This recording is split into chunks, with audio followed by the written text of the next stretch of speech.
இந்த லெக்சரில் இன்டர்ஃபேஸ் அப்படிங்கிறத பற்றி பார்ப்போம். இதுவும் ரொம்ப ஈஸியான ஒரு கான்செப்ட். இன்டர்ஃபேஸ் அப்படின்னா நம்மளுடைய காமன் லாங்குவேஜில் ஏதோ ஒரு விஷயத்துக்கும் இன்னொரு விஷயத்துக்கும் நடுவில் உள்ள ஒரு லேயர் தான் வந்து இன்டர்ஃபேஸ். எக்ஸாம்பிளுக்கு ஸ்விட்ச், எலக்ட்ரிசிட்டிக்கும் நமக்கும் நடுவில் உள்ள ஒரு பொருள் தான் வந்து ஸ்விட்ச். அந்த ஸ்விட்சுங்கிற இன்டர்ஃபேஸை யூஸ் பண்ணி தான் நம்ம வந்து ஃபேன், லைட் எல்லா பொருட்களுமே நம்ம ஆன் பண்ணிக்கிறோம். ரிமோட்டில் இருக்கிற அந்த பட்டன் வந்து இன்டர்ஃபேஸ். கார் எடுத்தோம் அப்படின்னா, ஏன்னா காருங்கிற எக்ஸாம்பிள் தான் நம்ம எல்லா செக்ஷன்லேயும் பார்த்துட்டு வந்துட்டுருக்கோம். கார் எடுக்கும்போது அந்த ஸ்விட்ச், அந்த கீ நம்ம இன்சர்ட் பண்ணி டர்ன் பண்ணுறோம் இல்லையா, அந்த பாயிண்ட் தான் வந்து நம்மளோட இன்டர்ஃபேஸ். ஏன்னா பின்னாடி எப்படி அது ஒர்க் ஆகுது அப்படிங்கிறது நமக்கு தெரியாது. பட் நமக்கு தெரிஞ்சதெல்லாம் இந்த நம்ம கீ போட்டு திருப்பினோம் அப்படின்னா கார் வந்து ஸ்டார்ட் ஆகிடும்.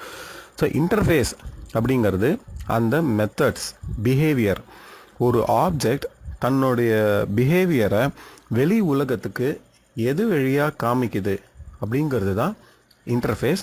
அது வந்து பிளெயினான ஒரு விஷயம். இப்போ எக்ஸாம்பிளுக்கு இந்த காரில் இந்த கீ போட்டு டேர்ன் பண்ணும்போது கார் ஸ்டார்ட் ஆகணும். இந்த கீ போட்டு டேர்ன் பண்ணுற அந்த சாக்கெட் மட்டும் இருக்குது.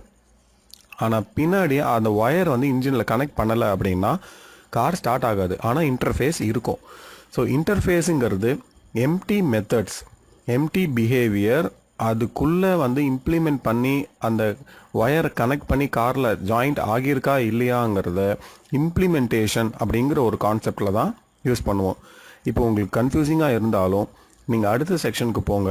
அதில் வந்து தெளிவாக ஒரு கிளாஸ், இன்டர்ஃபேஸ், ஆப்ஜெக்ட், இம்ப்ளிமெண்டேஷன் அப்படின்னு யூஸ் பண்ணும்போது இன்னும் நல்லாவே உங்களுக்கு புரியும். இப்போதைக்கு ஹை லெவலில் புரிஞ்சுக்கிறதுக்கு இன்டர்ஃபேஸ் அப்படிங்கிறது ஒரு எம்டி மெத்தட்ஸ். எக்ஸாம்பிளுக்கு ஒரு ஒயர் கனெக்ஷன் கொடுக்காத ஒரு சுவிட்ச் மாதிரி. சுவிட்ச் இருக்கும், ஆனால் அந்த சுவிட்ச் வச்சு நம்மளுக்கு ஒன்றுமே யூஸ் கிடையாது. பின்னாடி ஒரு ஒயர் கனெக்ஷனை கொடுத்தா தான் நமக்கு வந்து அந்த சுவிட்சோடைய எஃபெக்ட் நமக்கு தெரியும்.